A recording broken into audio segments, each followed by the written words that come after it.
So sometimes we lack perspective. And yesterday, Mike Sando, who will be joining us in a couple hours, he came out with his annual survey of 50 NFL executives. It's called Quarterback Tiers. And it should be noted that Jayden Daniels, the rookie, got 13 more Tier 1 votes than the rest of his division combined because Jalen Hurts got 3 and Dak got 1. But it is interesting. Here's where it's different from Andrew Luck. Jayden Daniels got some breaks. Number one, he didn't go to Chicago. They can't get quarterback right. Number two, he didn't get a coach on the hot seat. Number three, he didn't get the oldest and arguably strangest ownership group in the NFL, the McCaskies. That stuff matters. Instead, he goes to Washington, and his loony owner got flushed out at the end of that last season. So he gets a new owner, new GM, new coach, new momentum, new culture, with a very, very mature number one wide receiver. And he wasn't the number one pick. He was the number 2 pick. And we always spend more time talking about the number 1 pick. So I'm not saying he landed in Kansas City like with Andy Reid and Mahomes, but ask yourself this. And I love Jayden Daniels, but this is where Andrew Luck has him beat. Think about the winningest quarterbacks in the last several years in the NFL. Mahomes, Lamar, Josh Allen, Jayden Hurts, Jordan Love. What do they have in common? None of them entered the league in chaos. Here's who did. Bryce Young, Caleb Williams, Justin Herbert, Trevor Lawrence. Not so shockingly, they've had bumpier roads and more turbulence. I mean, a great example is Bo Nix. Half the GMs were not high on him. He gets Sean Payton, a good O-line. He looks great. Caleb Williams, everybody kind of thought he was special. Bad everything. Coach, coordinators, O-line. He looks completely lost. So don't undervalue, even for somebody as good as Jayden Daniels, don't undervalue how many breaks he got. I mean, the owner, sharp. The general manager, Adam Peters, super sharp. Cliff Kingsbury may not be a head coach, excellent coordinator. The O-line, PFF had it ranked number 10, a mature receiver at number 1. And even if he wasn't mature, he's a number 1 receiver. And a very workable schedule. Remember this, Jayden Daniels only one time last year beat a playoff team. And that was against Philadelphia when Jalen Hurts got hurt, and most of the game he faced Kenny Pickett. So if you look at the quarterbacks he beat, it was Daniel Jones twice, Kyler Murray, Deshaun Watson, and the disaster in Cleveland, Andy Dalton, Caleb Williams, Will Levis, Jake Haener, Michael Penix, Trey Lance, and Kenny Pickett. He played Lamar, Baker, and Jalen Hurts. He lost. He even lost to Russell Wilson. So 2 things can be true. I think he's just a tremendous player. But the landing spot is really crucial. And what you think of Washington is, what a mess. They weren't a mess. They had all new people. Remember before, J-Mac and I argued about this. J-Mac said, how can you be good with all that change? And I said, when all the stuff you flushed out was awful, and all the new stuff is good, I am for change. And I had told you, I thought he was going to look like Lamar Jackson, not quite as nimble athletically, but much better in the pocket. And that's what happened. But do I think Jayden Daniels, if you put him in Carolina, would have been that? I do not. Where you land really matters. Ladies and gentlemen, buckle up, because we're diving into the electrifying saga of Jayden Daniels, the Washington Commanders quarterback who's taken the NFL by storm. In 2024, this rookie didn't just play, he shattered expectations, leading Washington to a jaw-dropping 12-5 record and an NFC championship appearance. But here's the burning question. Is Daniels a generational talent, or did he just get the luckiest break in NFL history? Let's unpack this with fire and fury. According to Mike Sando's 2025 Quarterback Tiers survey, 50 NFL executives gave Daniels 17 first-tier votes, 13 more than the rest of his division combined. That's right, Jalen Hurts got 3, Dak Prescott got 1, and Daniels, he's soaring at 6 overall, a Tier 2 QB with a 1.71 average score, breaking records set by C.J. Stroud and Justin Herbert. This isn't just hype, it's a seismic shift in the NFL landscape. But hold on, some say Daniels' success is a product of a perfect storm.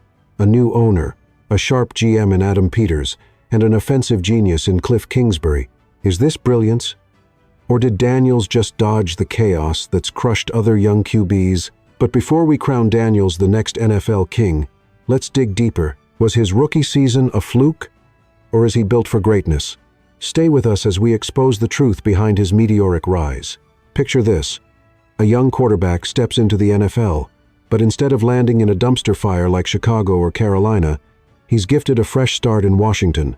New owner, new GM, new coach, new culture, and a top 10 offensive line ranked by PFF. Daniels didn't just walk into opportunity. He was handed a golden ticket, but does this diminish his shine? Or does it prove he's the real deal? Let's talk numbers. Daniels threw for 3,568 yards, 25 touchdowns, and only 9 interceptions in 2024, with a 69% completion rate on the ground, a blistering 891 rushing yards and 6 TDs. He led the Commanders to 2 playoff wins, a feat unheard of for a rookie in Washington's 33-year drought. But here's the kicker. He only beat one playoff team in the regular season, Philadelphia, when Jalen Hurts went down and Kenny Pickett took over. The rest, Daniel Jones, Kyler Murray, Deshaun Watson, a who's who of struggling QBs. Critics are screaming, Daniels had it easy. No chaos, no toxic ownership like the Bears' McCaskies, no coach on the hot seat. Compare that to Caleb Williams or Bryce Young, drowning in dysfunction. Is Daniels elite or just lucky? So, was Daniels' success a product of his environment? Or is he destined for greatness no matter where he plays? Let's crank up the intensity and explore the doubters case next. Now, let's get real. The NFL is a brutal crucible, and not every rookie star shines in year 2. Critics are circling like vultures, ready to tear Daniels apart.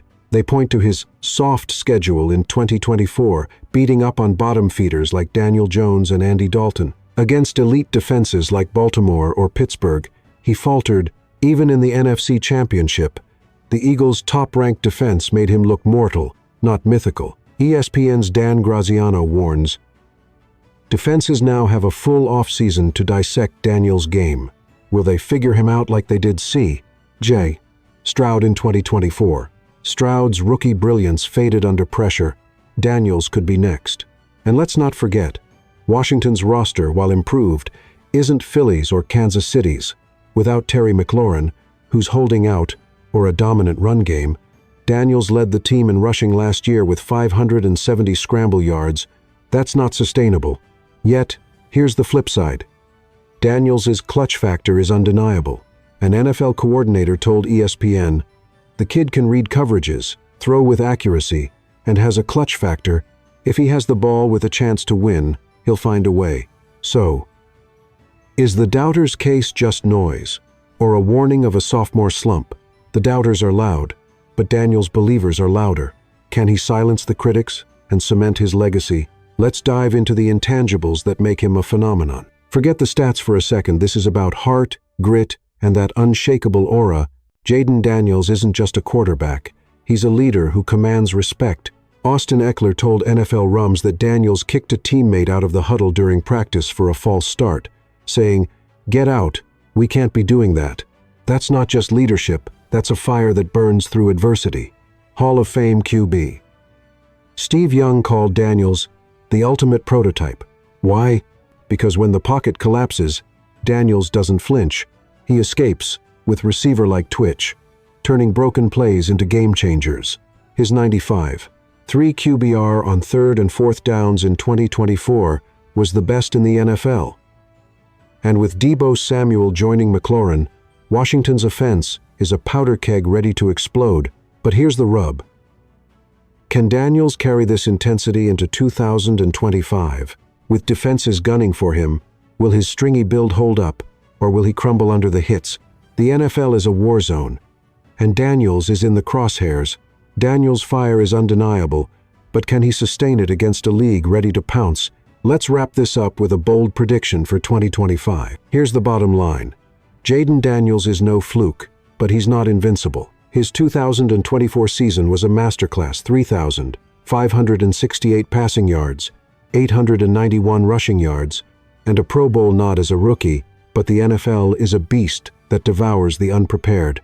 With a sharper roster, a genius coordinator in Kingsbury, and a coach like Dan Quinn, Daniels has the tools to climb into the top 3 QBs by 2026, but the doubters have a point. If McLaurin's holdout lingers or the run game falters, Daniels could face a bumpy road. So, what's the prediction? Daniels will silence the haters, leading Washington to at least 10 wins in 2025. He'll face tougher defenses, but his clutch factor and night-and-day growth, his own words, will shine through. This isn't just a quarterback. This is a revolution in Washington. The Commanders aren't just contenders, they're a dynasty in the making. What do you think? Can Daniels defy the odds, or will the NFL expose him? Drop your thoughts in the comments, hit that subscribe button, and join our NFL community as we track this epic journey. Thanks for joining us on this wild ride. Stay tuned for more NFL drama, and let's see if Daniels can rewrite history in 2025.